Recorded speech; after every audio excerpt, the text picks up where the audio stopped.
when you can tap into your desire, when you can do it anyway, when you can have gratitude and then manufacture the positive, find it, pay attention to it, focus on it, audit what's not working, and then begin to do more of what is, you are on a path to an incredible life, my friends.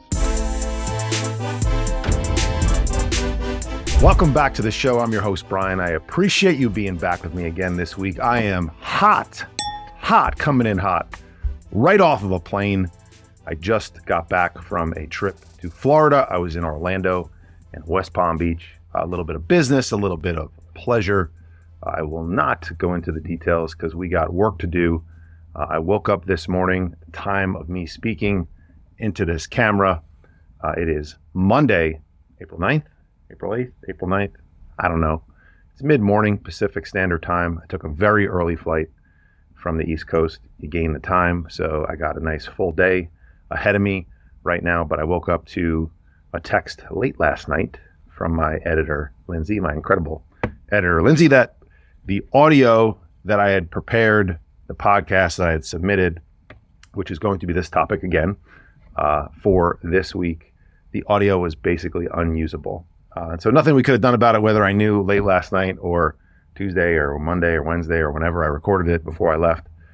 We roll with the punches. We deal what life gives us, and we control our response. I've been talking about that a lot over the last couple of weeks. So what can I control? I can only control recording another episode. I can only control, hopefully I do it right this time and don't screw it up, because obviously I did something wrong on my end.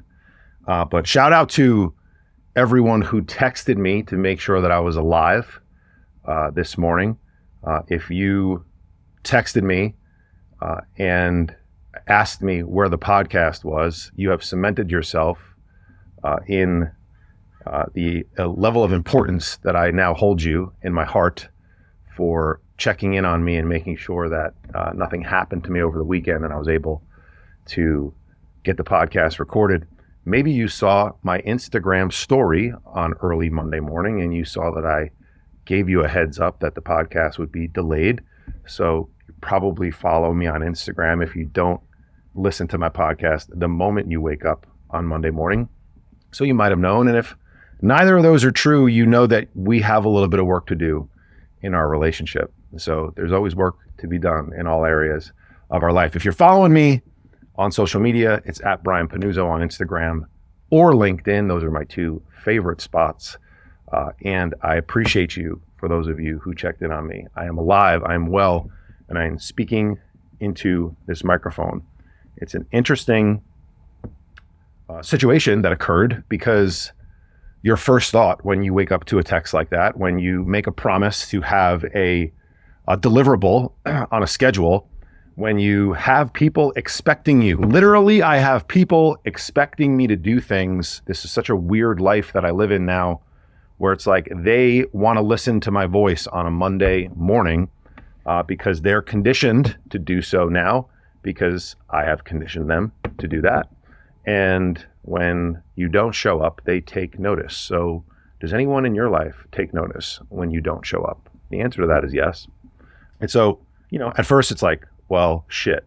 You think about all the things that went wrong, all the things you couldn't control. I did the same thing I always do. I turned the camera on, I plugged the microphone in, I hit record. Sometimes I forget to hit record, start talking, turn it off, send it to Lindsay. Lindsay does her thing, and here we are. And I did those same things this past week, and it didn't work. And so I could have, gotten a little poopy pants and upset and pissed off, but it is what it is. I know I don't like that phrase, and those of you who know me don't know that I don't like that phrase, but sometimes it is. Sometimes it is what it is. So you have to find W's. You have to find wins, and that's what I want to talk about today. What's a win in this whole situation? Well, I've reinforced that a number of people look for my podcast when it drops first thing Monday morning when they wake up. I've reinforced that people actually care about this show, which is incredible. I also got to listen to parts of the previous recording on the plane ride home. I checked it out because I wanted to make sure, nothing that I did on my end was messed up. And I was able to jot down a couple of notes and think about, I could have maybe said that a little bit better. So now, hopefully, I have an improved product to deliver to you. The point is that it always wins. And, one of the things that I've noticed in talking to so many people over the last 5+ years, whether it be a working relationship or just in this sort of new coaching world that I'm in, where you always feel like you're looking to help. You're looking to help. You want to be of service. I've noticed that we all have this internal chatter that dominates our talk, right? Whether it be just in our mind, whether it be what we speak, sometimes what we write down, certainly how we think on a regular basis. We tend to give that voice more airtime. We tend to give that voice a louder version of our own than the positivity. If you're anything like me, you look back on a particular day, a week, a situation, and you can't help but find the negative. And I don't know if that's a character flaw of mine. I don't know if it's the way I was raised. I don't know if it's the environment I was brought up in, Jersey, tough guy, Wall Street, athlete. I don't know. Or if it's just part of my DNA and how I'm wired. But I've said this before, I'll say it again. The tragedy that I consistently see amongst a lot of people when they begin to work with me, a lot of people that I have either online conversation with, casual conversations, friends catching up, they see me, they're like, dude, you are jacked. What have you been doing? That sounds amazing. I wish I could get more motivated. You're so disciplined, Brian. It's really impressive about how you do these things. When I get in a groove, I'm good. And then and then I fall off 4 days later. And the mistake that you continue to make is that you continue to allow your feelings to dictate the actions that you take.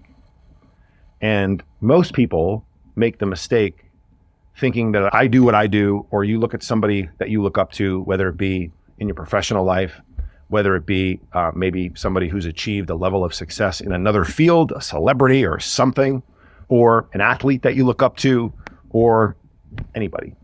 And you think somehow, some way, they're different. And they are in some respect, but not from the perspective of they were born with this desire to wake up and do things when they don't want to do them. That they are just intrinsically motivated with some lightning bolt that has been struck upon them from the heavens that gives them this magical dose of inspiration and motivation and discipline on a daily basis.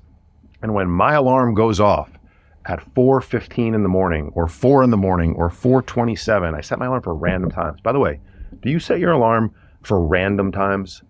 Like in the general ballpark, I'm between 4:09 and 4:37. Okay, like anything past 4:40, I feel like is a little late for me. But I just set random alarms sometimes. I don't know why. Side tangent, let's get back on track. Do you set the alarm for the same time every time? It would make sense if you did that. That would make total sense. Sometimes I don't make sense. But when that alarm goes off, make no mistake, the little bee inside of me, or maybe just the human being inside of me, says, dude, it's pretty early. You might want to just lay in bed. If you hit the snooze button or just turn it off, you could just lay here. You know what else is here is your phone. Your phone's right here. And what we could do is we could start to read emails, and we could start to scroll on Instagram, and we could see if we got any text messages late after we went to bed or early this morning, or we could see what's happening in the markets. We could check the futures. We could check news. We could do all of these things except get up. And a lot of those things sound pretty goddamn good when it compares to getting up. But what do? 99 times out of 100, when I'm scheduled to get up, I get the fuck up. Not because of my current feelings, not because I am so motivated to wake up at 4:16 in the morning. It's because I do it despite my feelings. I do it knowing that I have to do these things in order to achieve a particular result that I say that I want. I do it because I have a desire to be someone that I currently am not. And that requires me personally to wake up at the time that I wake up and do the things that I do. Please understand, this is not you have to wake up at 4:32 a.m. speech in order to be successful in your life. That's not required. Is it useful? Do most people that wake up super early in the morning do very well successfully relative to those who sleep much later in the day? Yes, I believe that to be true. Is it a requirement? No, it is not. Should you be considering waking up earlier and going to bed earlier? General statement for a lot of people, 100%. Yes, you should. So don't worry about this being like early morning stuff. I'm just talking about it because that's a very common thing that I hear. All right. What happens to people all the time is that they allow their particular environment. Now that might be, I just went away on a business trip. I can't tell you how many people I saw in the hotel bar at 4:30 in the afternoon, having a drink on a Wednesday. Now, I'm not judging those people, and maybe that was what they were supposed to be doing. But how often do we just change our behavior? Show up to the airport, go to the bar, wait for your flight. Don't get me wrong. I love having a cocktail before a flight. I also like to do some lunges while I'm drinking that alcoholic beverage. It really confuses people. Really, really confuses people. How often do we just do what the environment, usually historically, or just what society says the environment is supposed to have us do? How often does that happen?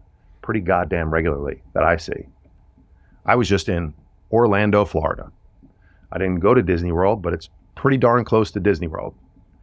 There are a lot of people that I saw in the airport that could use the services of me or somebody like me. So if you've thought about getting into this coaching business, come on in. There's plenty of room, okay? There is plenty of room.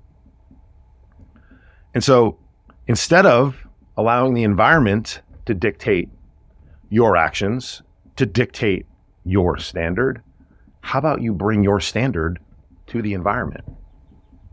How about you choose to do what you're supposed to do that align with the goals that you say you have, that get you the results that you desire, and let your environment deal with it?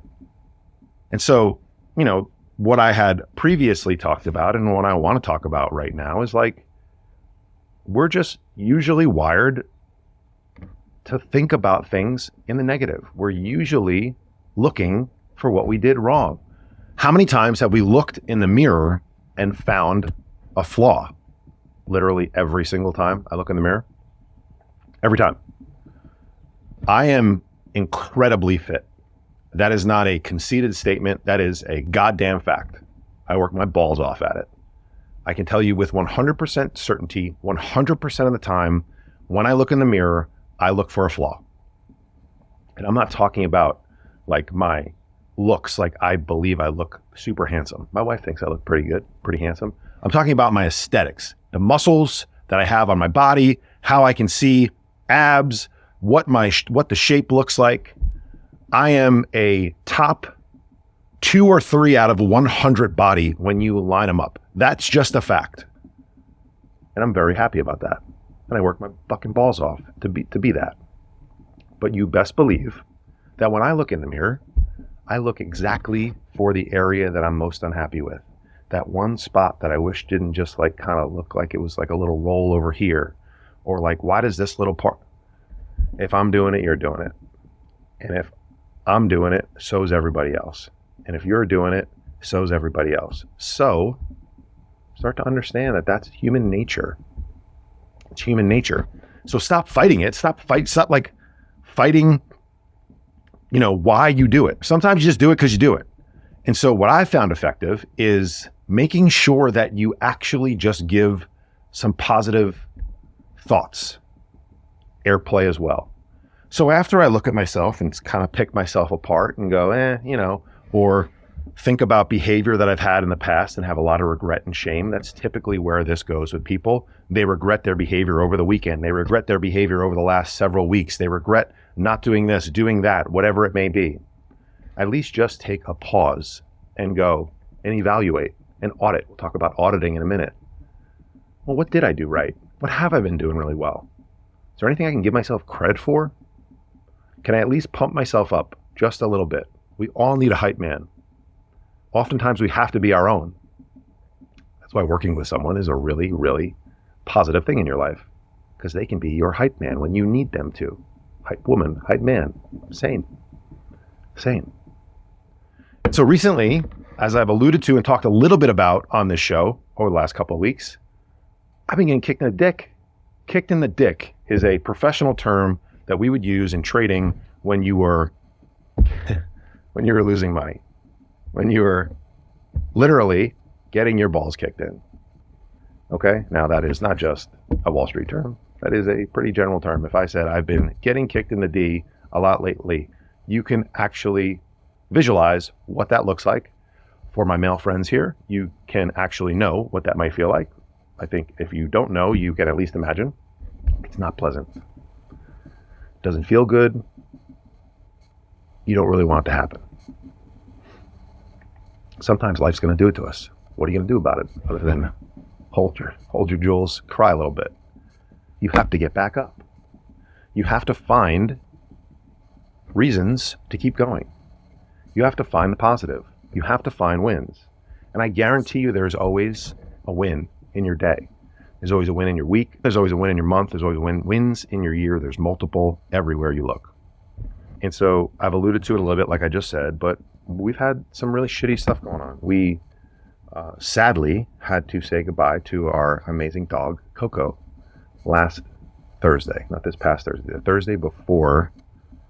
It was last Thursday when I first recorded this. Thursday before Good Friday. She had gotten out of the blue, very poor prognosis from a cancer diagnosis in early March. That was out of the blue. And we went from literally her being 100% healthy. She's going to be 8 this month. 100% healthy on a Sunday night to emergency room at the vet, to maybe not making it through the night, to getting her back home, to happening again, to emergency room, to maybe not making it through the procedure, to back home and stabilized with the understanding that we were on very borrowed time. She then proceeded to be almost normal for about 3 straight weeks, which is incredible to have her back normal for 3 weeks. And then the same emergency type procedure happened again. And it was just the right time for us to not continue this for her. And so like that in and of itself, right? First thought, this is awful. My 8-year-old dog that's supposed to live 12 plus years, let's hope, just got diagnosed with cancer. That's terrible. We're so unlucky. Oh, by the way, you may not see her tomorrow. She may not make it through this procedure. Then she makes it through. Perspective shift. What a win. We got her back. We bring her home. Happens again. This is so unfair. It might be it for her. We get her back home again. Perspective shift. What a win. And we have 3 incredible weeks with her. And so like, yes, I can be very, very, very sad, and I am, about the fact that we probably got cheated out of 4+ years with our dog, who's been a member of our family. I've never been a dog person. I didn't have a dog growing up. Like, I can't imagine our life without Coco. So I can look at it from a very unfair standpoint, but I also can look at it from the perspective that she gave us 8 amazing years. Then she gave us 3 bonus weeks when we thought that she was gonzo. So you can find wins in everything. During that time, as you can hear, I'm still sort of, suffering from it a little bit. My whole family got absolutely smoked by the flu. Now, I didn't get the flu. I just got like kind of a head cold. And then I've been traveling. I've been drinking a little alcohol. I've been staying up late. I certainly haven't been taking care of myself the way I'm supposed to. And I had a back issue that was really, really difficult for me. Tried deadlifting a 100-pound dog off the floor with back problems. Ooh, that was tough. So again, could I have altered my behavior and gone down a spiral and decided that, life just happens to me in March and just absolutely chalk the whole month up to being a shit show. March 2024, excuse my French, can go fuck itself, okay? As far as I'm concerned, for the rest of my life. But did I have some amazing wins in March? I sure did. I handled myself with a level of commitment that I will forever be proud of. I did not do anything that I regret from the perspective of behavior, drinking, poor food choices. I got to the gym. Even when I couldn't do stuff because of my back, I found out what I could do. I did my best. Those actions bring a level of confidence to you that you can't imagine until you actually do it and go through it. I will tell you that you will be far more confident after a period like this than after a period of you like being completely perfect. So we're all waiting for this moment to be perfect, when the stars align and we can get our momentum and we can get 5 workouts in a week and we can eat kind of healthy and not drink that much. And then the 6th day happens and we go right back to life, because that's how life actually is. So stop waiting for things to be so goddamn perfect and just start doing it now. There's always wins. We're so programmed to look for the negative. I spent a 20-year career programmed to look for who was going to screw me over, trying to sell me a security that would go down in price or buy one that was going to go up. There was this guilty until proven innocent culture in high yield bond trading where it was like, that's why I had such good relationships and I just wanted to trade with those guys, because I knew at least like it was a value thing. Like, hey, I think these are going down. Okay, cool. I don't think they're going down. They might go up. Or I know somebody who thinks they're going to go up, so I'm going to sell them to them. There was always a reason to be skeptical in my old career. And I carry that through, and it's part of what I do on a daily basis now. And I have to fight it over and over and over again. I'm here to tell you it's okay that you feel that way. You just have to give the airplay some time in your head, the positivity, some time in your head. Like I said, I could actually find wins in my dog dying. Incredibly sad moment. I can still find wins. It is not the events that we can control. It is not the outcomes that we can dictate. We can only influence them through our response. Event plus response equals outcome. The only thing you are in control of in that equation is the R, is the response. And so what we do inside of my programs is we take some time to actually mind for these things. Get a little quiet. If you stare at your phone until the second that you go to bed, you're never going to have time to be reflective and find some of these wins. And so if we do things like a PM brain dump, we do things like audit our day and score our day via my success checklist, my success list. Success lift is the brand. Success list is the auditing checklist. Great marketing, isn't it? If you don't spend time looking for these things, you won't actually know if you have them. They're there. We just choose to look right past them or not see them at all. And so this process is critical. Audit. Then you can adjust your behavior tomorrow. Then you can take action. The AAA. Audit, adjust, and act. 3. 1, 2, 3. Remember, all my financial people out there, there's absolute performance, there's relative performance. I have been dominating the hell out of relative performance over the last month. My absolute performance, it's okay. It's not terrible. It's not my best though. But as I said recently, I've just looked at myself in the mirror and I've said, do it anyway. Do it anyway. Do it anyway. Because if I wait for my feelings to dictate the action I'm going to take, I'm not going to get off the couch for a while.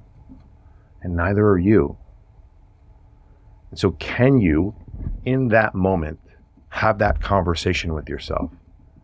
Have a place to look towards. Do you have an image of yourself that you are currently not today?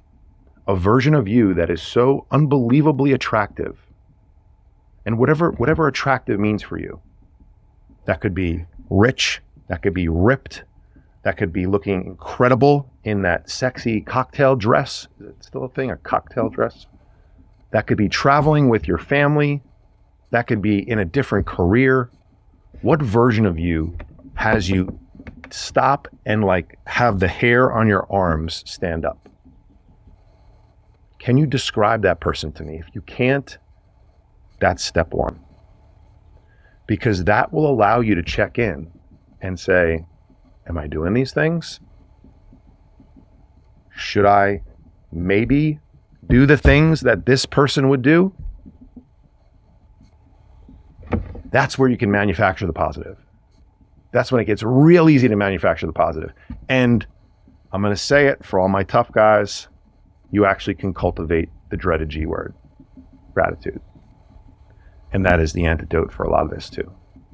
When you can tap into your desire, when you can do it anyway, when you can have gratitude and then manufacture the positive, find it, pay attention to it, focus on it, audit what's not working, and then begin to do more of what is, you are on a path to an incredible life, my friends.